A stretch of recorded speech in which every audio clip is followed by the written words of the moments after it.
Welcome back, folks. It's RGR Football. I'm glad that you're here. It's a strange off day during training camp, but we got Matt and Derrick back. We're going to have a conversation about what's going on out there and what you're going to see here in the near future. Welcome here to RGR Football.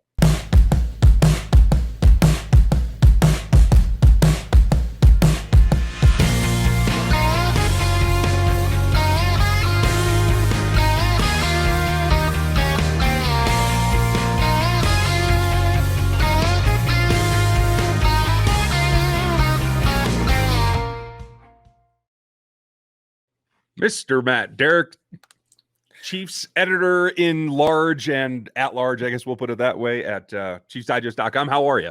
I am doing well, Mr. Ryan Tracy. You're right. I'm enjoying a rare off day during training camp and catching up on sleep and yard work and not necessarily in that order. Everything else I've ignored for about 8 straight days. Right. Well, it feels like it's been a bit of a marathon, but how does it feel to get the first big week out of the way? Yeah, I mean the first week is actually, I mean, for us media, lackeys and everything like that, it's a busy week for us, because we've got rookie mini camp and everything that goes on through. With the veterans, I mean, it probably doesn't feel like quite a week to them since they came in on Monday. They really haven't even completed their first full week, but hey, for the rookies and all those guys, yeah, I mean they've already been to camp for a while, so it feels like probably for them that just like us, they've been doing this for a little bit. Yeah, Groundhog Day Part 1. You know what? I didn't even know what today was at one point. I don't know what any day is during training camp until I look at my phone in the morning. I have no idea what day it is when I wake up. You're just waiting for the 18th of August. I get it. That's right. It'll get here eventually. I've been pretty impressed so far. It's been really hot, but we haven't heard a lot of information about guys going down or having to get heat rests or anything like that. It seems like the training staff's got things well in hand this year. I was a little concerned about that when it first opened, and they haven't had a whole lot to do either. Knock on wood and things. Not many injuries out there. How do you feel like it's been going so far? Yeah, I think it's very interesting because this is our first, full training camp under the new CBA, and there are some new, little ticks in there that are a little bit different than in the past. So, at this point, if we're in training camp, they would have already been in pads at some point and really ramped up. And now that for the veterans, when they get in, you've got this 5-day acclimation period that, we have now completed. I mean, the last 5 days was up on Saturday. Then they had an off day, coach gave them an off day today. That's really just as far as how the schedule kind of falls as far as, when the preseason games are. So, Andy Reid's got his schedule that he sticks to, and he just kind of plugs in, what he needs, where the days are. So that's a little bit different. But, the first pet of practice not being until Tuesday is really late in the camp. But, there was also the restrictions on what players could do each day. The first day was just this testing and conditioning period. There was no practicing. Then they had a couple of practices that were full speed, but only helmets and shirts. That was it. They were able to put the shells on the last couple of days, and then you're going to get into the padded practices on Tuesday. So there's a much longer ramp up in the years past. And I got to think that that's a little bit, about maybe why we haven't seen as many injuries. It could be just simply good luck too. Mm-hmm. And the stuff that you're seeing, it's the soft tissue stuff that you normally see this time of year. But at this point, the team has, knock on wood, avoided any serious issues.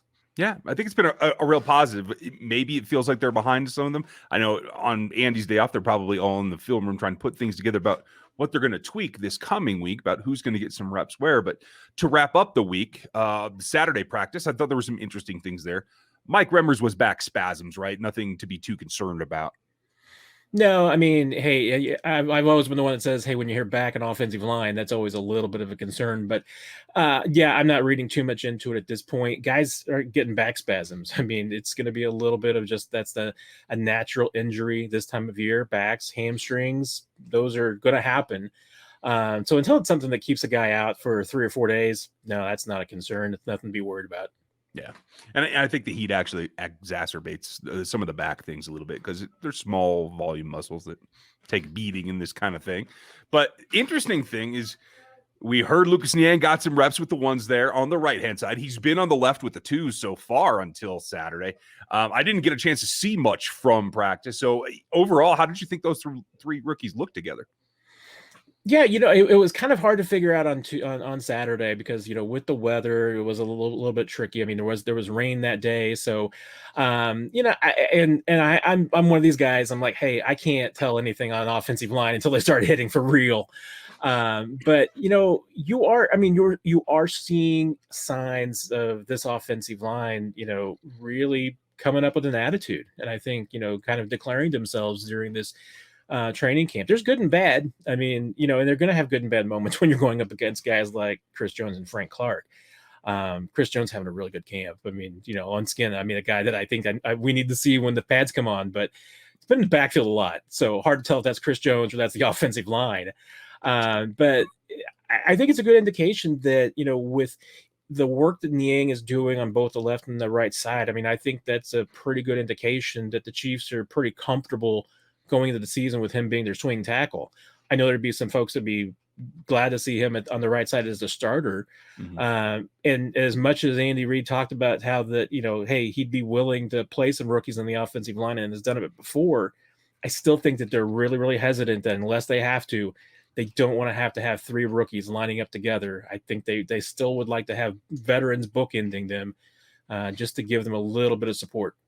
Yeah, that's how I took it to the presser on Saturday. I felt like Andy was kind of setting it up that, hey, we're going to give him some looks, but I'm not all the way sold on it. So that makes sense to me. But even if Niang at least is getting some looks on the right-hand side to get that swing, that true swing, not just being relegated practicing at left because he's with the twos, I think that's got to make some progress for him personally.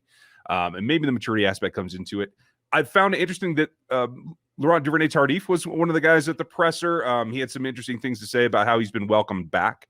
Do you see progression out of him? Is this still knocking the rust off, or do you think that this is going to come down to a competition for right guard? Yeah, I think there's still a little bit of the knocking the rust off and everything, and certainly, I mean, LDT I think is going to be in the mix. So, yeah, that's something that once they start hitting for real, I mean, that's when the offensive line competition is really going to take off. And now I still, kind of in the camp that, hey, if the Chiefs are willing to let Trey Smith get this many reps with the first team now, and not forcing him to kind of win that job, I think it says a lot about where they think that Trey Smith is already.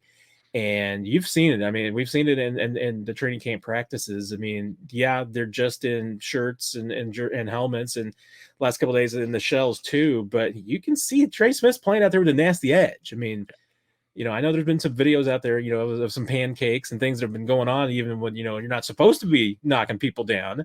Right. But that's just who Trey Smith is. So we'll see what happens when they start hitting for real. But yeah, I mean, I think that, hey, LDT is the kind of guy that I think they would love to have as far as being a guy coming off the bench, because that means that that's the case. Then Trey Smith has won that job, and they're a really good place up front. Yeah, and they're better than they were the Super Bowl year even at that point. So that makes a lot of sense to me. As they go forward, I also saw that they're running a little bit more power. I saw some clips there of them getting the guards and tackles out on the move. How were you feeling about what Orlando Brown was doing on the move in this offense? Yeah, so far, I mean, I think everything about it, I think, has been looking pretty good as far as just the footwork goes and positioning.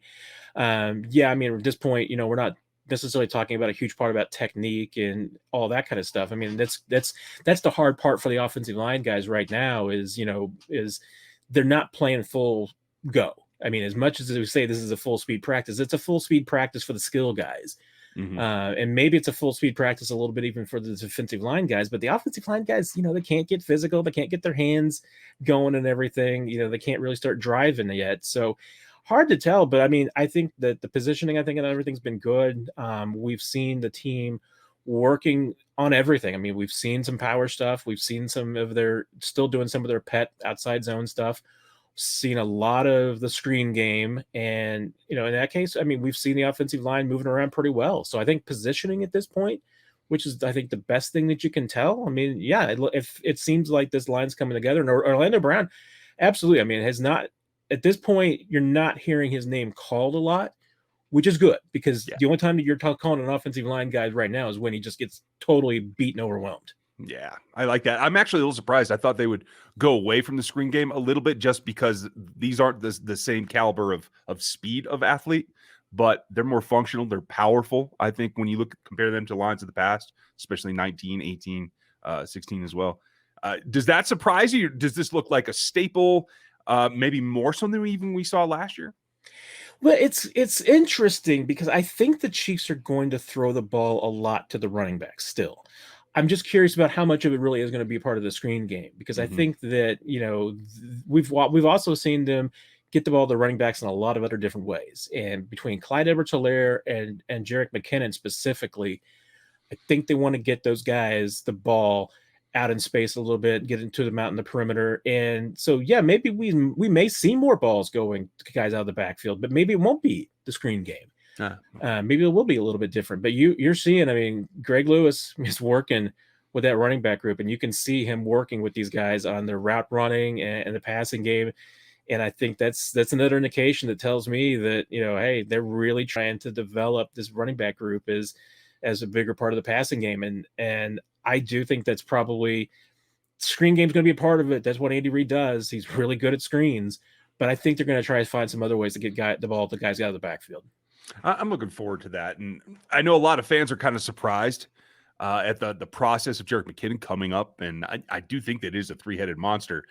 Should I be nervous about my guy, Darryl, though?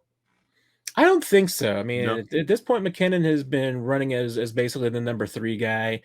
And I think that makes sense. I mean, and I think McKinnon is a chess piece. I mean, it's not somebody that I think is going to get 12, 15 touches a game. I mean, to me, it's probably more of McKinnon being a 5 or 6 touch kind of a player, maybe a couple of runs, but, a lot of passes out of the backfield.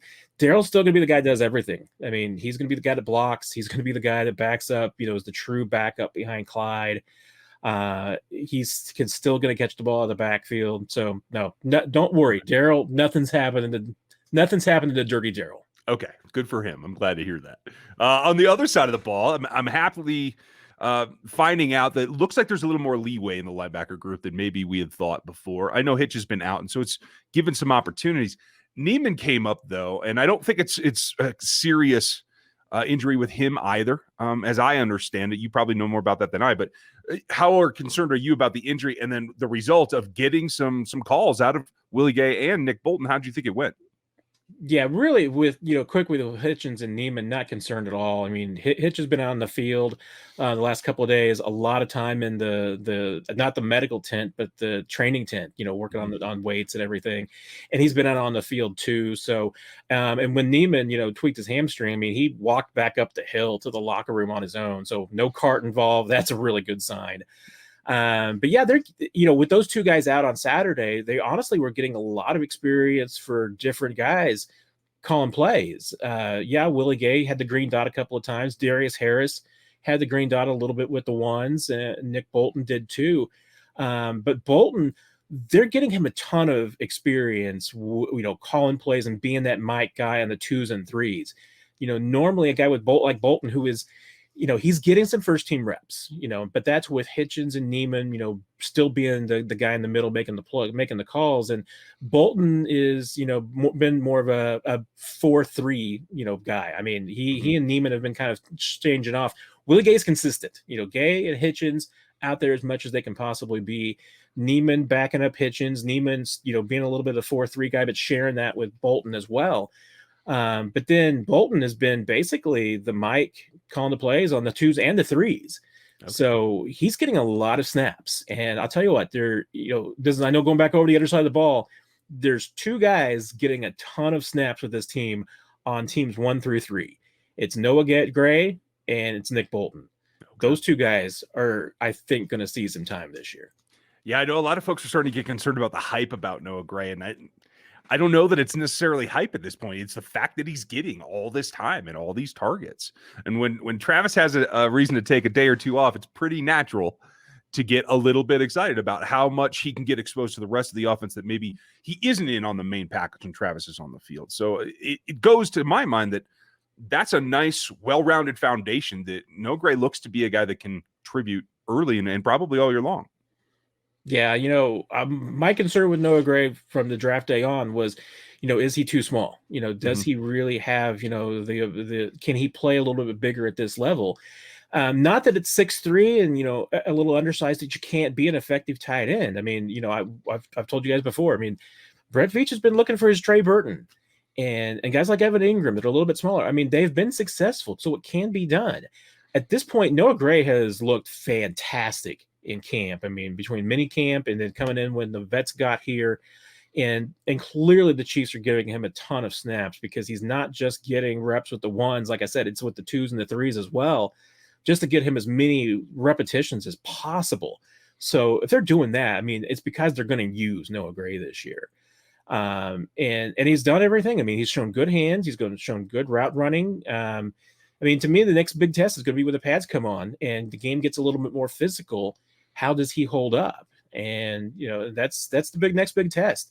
But at this point, Noah Gray has absolutely, I think, exceeded all expectations, except for maybe Brett Veach's, who's probably mad. But I think he's probably exceeded Brett's expectations too. It's really interesting. And I hear there's a lot of fan talk. And I think even Nate had something to say yesterday about the battle beyond tight end 2. Do you think that is a battle, or is this just guys making a couple of nice plays that don't happen to have Bell on the back of their jersey?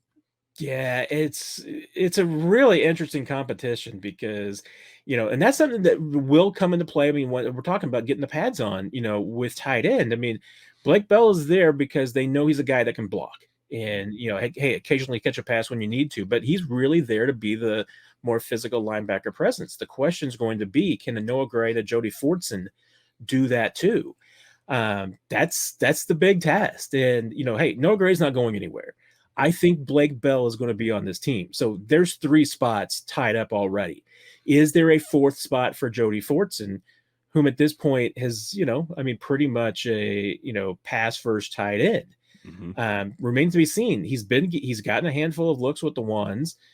He's clearly been Chad Henne's safety blade. You know, he's been Chad Henne's guy. And even the, you know, Shane Buechele and Anthony Gordon are figuring out, okay, you know what? This guy's always open. So, you know, there's that, but he's also another guy. I mean, see what happens when the pads come on.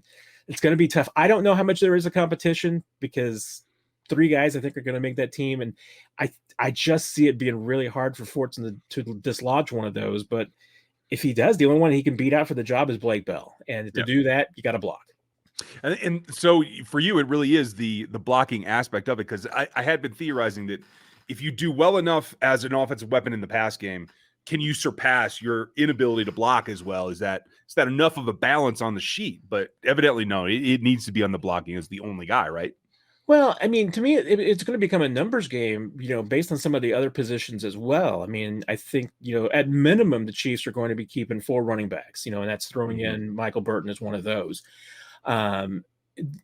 You know, they might, I think that they're most likely to keep at least 9, if not 10 offensive linemen, 5 or 6 wide receivers, a possibility.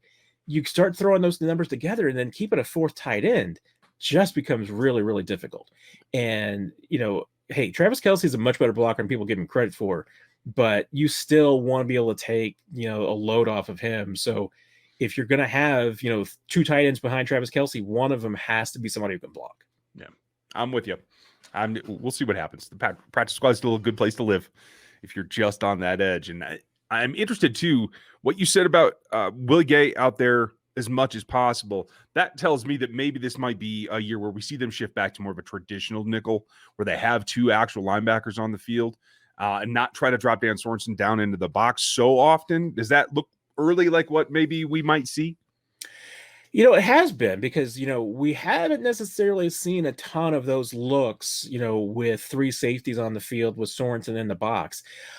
We have seen a lot of 3 safeties on the field, but it's been mostly in a lot of passing situations, which, you know, makes a little bit more sense. But yeah, I mean, they've really have been going probably about the same, I would say, percentage as far as, you know, having 2 or 3 linebackers out there in some of their substitution packages is how it shakes out. But the fact that Hitchens and Gay are out there most of the time, I mean, and part of it is that Willie Gay has looked really good in pass coverage. I mean, you can tell, and I know that when he talked to us the other day, I mean, he talked about how much the game has slowed down, how he has a firm grasp of the defense now, which he did not have most of last year. I mean, that was something that was coming along all season. But he now, you know, knows where he's supposed to be. You can see it. He's even able to help other guys. That was something that was a benefit, when he did have the green dot on Saturday. I mean, he was able to call some of the plays and move some guys around and be a little bit more, forceful in that. Yeah, I don't think there's any doubt. I mean, they're going to use Willie Gay, and they're comfortable with Willie Gay being out there in any situation. And what I'm curious to see is if, we're going to start seeing the transition between Sorensen and Thornhill, because at this point, we've seen a lot of Thornhill on the field as just the third safety with the first team. If they get more comfortable with with Gay being out there, all the time, and even Bolton, being in that base package of 4-3, will they get more comfortable with being able to let that be Matthew and Thornhill on the back end? I mean, I still think that's going to be the better lineup, but they're also taking it a little bit easy with Thornhill too. Yeah, I noticed that. I know there was some speculation about what's going on with him, and then literally the next day he got back on the field. Looks like he had a couple of PBUs, if I remember correctly. Like, he's certainly got the instincts. Do you think that was just like a little bit of take it easy on him early? Let's not ramp him up too fast. Give him a little extra time, because in my idea, he really ought to be the guy that is that last level of the defense. And I think it lets Tyron do a lot more than what we've been able to see when he's not on the field. Or is this a concern that maybe they just like what Dan Sorensen brings enough to not worry about pushing Juan Thornhill? Yeah, I think it really is mostly about just letting Thornhill develop and ramp up on his own, because they have been giving him a little bit of break. I mean, remember all the way back to OTAs, and I think they're seeing this as, hey, it's a long preseason. They don't have to push him right out of the box as hard as they have to. I think even though in the first 4 days really of practice that we've seen so far, it looks like they've been ramping him up a little bit more. I mean, we weren't seeing him with the ones almost at all, early on in the first couple of practices. And then you start to see it, a little bit more with him. It was and these can certainly be some about their practice situations and, what's, settings that they're actually practicing. Because we were seeing a lot more, 3-corner situations and sub packages in the first couple of days. And then it started being a little bit more, 3 safety sub packages. So they've done a few different things here and there. It's always hard to tell exactly what, if it's just because of what they're practicing that day and some of the looks that we're getting. But I think it's more about taking it easy on Thornhill and letting him slowly ramp up to 100%. Well, and like you said, Tuesday they put pads on. That's going to change everything for the lines. But I wonder if that doesn't allow the corners, someone to step forward at that point. I know we've seen Baker and Hughes in the outside role when they move Snead inside. How do you like where that matchup is, and what do you see in terms of being who could be a fifth, who could be a sixth if they keep only 4 safeties and you try to take 10 in the whole secondary? Who could be those guys at this point? Yeah, it's been a really interesting rotation and they have kind of mixed things up a little bit. They've even at times looked like giving even L'Jarius Sneed a little bit of a time off, because I fully expect L'Jarius Sneed is going to be 100% every down corner for this team, and probably moving around. I mean, it's going to be a guy who's going to be the outside guy in the base, and then move inside when they do go to those nickel looks. Question's going to be, who's going to be coming in. Mike Hughes is getting a really hard look. I mean, DeAndre Baker's been getting a lot of snaps. I mean, that has been the core group on the ones. Rashad Fenton hasn't gotten as many. I mean, he's really been the number 2 guy. And, but I go back, I think we even talked about it last week. I mean, some of this is, the Chiefs know what they have in Rashad Fenton. They don't know what they have in DeAndre Baker at all. They don't know what they have in Mike Hughes yet. Baker, I get the sense that it is probably considered maybe 90%, 95%, maybe not fully 100% yet. He's still working on some things. And I think that's probably one reason why we've seen a lot more Mike Hughes at this point than we have Baker at times. But that I think there's a pretty firm line there. I mean, after that, then you start getting into some of the other corners, Bo Pete Keys, in that kind of group. But I think there's a pretty firm line right now. There's almost a line before Fenton, and then another line after Fenton, and then maybe another line after Keys. Gotcha. Okay. So let me ask you this. Has Baker been over in the training tent as well, or is he through full practices at this point? Pretty much just full practices. I mean, like I said, giving breathers here and there, and hasn't been just fully on the first team. He's even gotten some second team looks, but the same thing with Hughes too. I mean, those guys have moved around and kind of switched back and forth a little bit. Yeah, you got to get them reps too. I'm pretty excited about pads. This is the fun part of camp for me. I'm sure the guys aren't exactly pumped for it, but we'll see what happens. I think this is exactly what most of the players are looking for. They might get tired of it after a little while, but they're dying for that first padded practice right now. Yeah, the fourth might not be so welcome, but exactly. They'll get there. Looks like the weather should be better this week, so I hope that you get to stay dry and have a easier time with it. Thanks for filling us in. We appreciate it. As always, Ryan, great talking to you. Folks, ChiefsDigest.com. Make sure you get all the information over there, and we'll have more for you through the week. Thanks for watching this one, and we'll catch you next time. Thanks for watching this video from the team at RGR Football. Click these videos to see more, and subscribe to RGR Football.